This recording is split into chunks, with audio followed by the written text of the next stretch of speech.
Shit. You just come off the side. Oh, fries? The music. Turn off the Oh, music. yeah, I don't have to. And also fries. I got it. Okay. Am I going the whole time? Don't tell Jesse about this. I'm still telling Jesse. I- Okay. Thank you. You really shouldn't have said that. Music engineer. Pretty much. I didn't even realize the music was on, so don't worry about it. All right, this isn't awkward at all, because I wrote down Mark, not first cologne on the list, and here I am first. I literally wrote that down. But, all right. Any married couples in the audience? Or people? Yeah, I'm married. You're married. I didn't, Oh, no. my other half is. Some people bring them here, you know, you never know. I've been married 3 years in about a week from now. So I already forgot my anniversary, I'm already at that stage. But I met my wife 10 years ago on MySpace. Yeah, there you go. I think that's still around. It might have outlasted it, I'm not sure. But it was one of those situations where, like, I had my profile picture up there, but hers was like a zoomed in shot of her jawline. Couldn't really see it, and that was the only picture she had on the whole fucking profile. But, you know, we talked on the phone and agreed to meet up, and we met up. I used to live in New York. We met up in Times Square. And we went to see the remake of King Kong.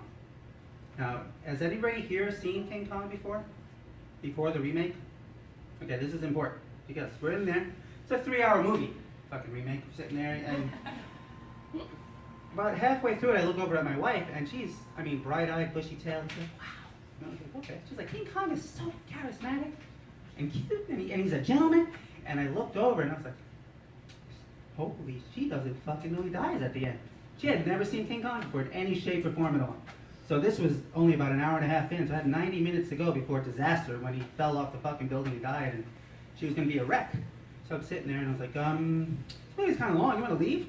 She's like, no, it's okay. Silly, you can't leave. I'm hungry. I mean, you want to go eat? I tried everything. I couldn't. So sure enough, you know, he fell, he died. She freaking bawled for like 15 minutes straight. I had to escort her out of the theater. And it was just a disaster. I mean, every guy secretly hopes that on the first date they're going to get laid, and that was just strikeout city. I was like walking out, I looked down at my cock, and he looked up at me and was like, way to go. You know, so it was just a nightmare from there. But it got better. And then I get into that stage where guys get where you just lie about what you're into or willing to do. And like she was like scary movies. I'm a giant pussy. I don't like scary movies. But she's like, you want to see something scary? I think it was Hostel back then. I was like, fucking hey, I'll go see Hostel. Totally horrified. We walked into the theater, and no exaggeration, the lady walked out crying from what she had just seen. And she's like, wow, this is exciting. I was like, oh my God, this is, you know, what am I going to do? So I just put my arm around her and kind of stare at the far corner of the screen and pretend I wasn't seeing anything and just grit my teeth through it. And I survived.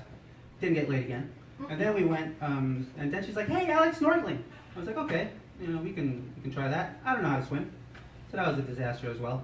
And we were out there, and the tour guide left us there, picked up everybody else, made the long route around. So as we're waiting for him to get around, I'm sitting there, and she's kind of nervous. So I can't be nervous. I'm the guy in the situation. I have to be reassuring. I'm like, don't worry. He'll be here soon. And I'm thinking to myself, we're fucking good as dead. We're going to die. I was like, I had nobody to you know, comfort me. We were doomed. It was Gilligan's Island all over again. But he finally got around. Still nothing. I went 7 dates before I even got a kiss out of my wife. I don't know what it is now. I think it's like 2 dates, and you get a hand job or something, and like a rim job at the 3rd date or something like that. But now, back then, it was you actually had to work for that shit.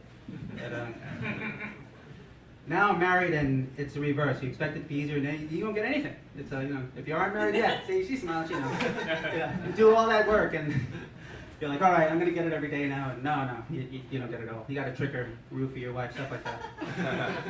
Anyway, I think I'm just about up. You guys enjoy the rest of the show? Yeah, give it up for your heart.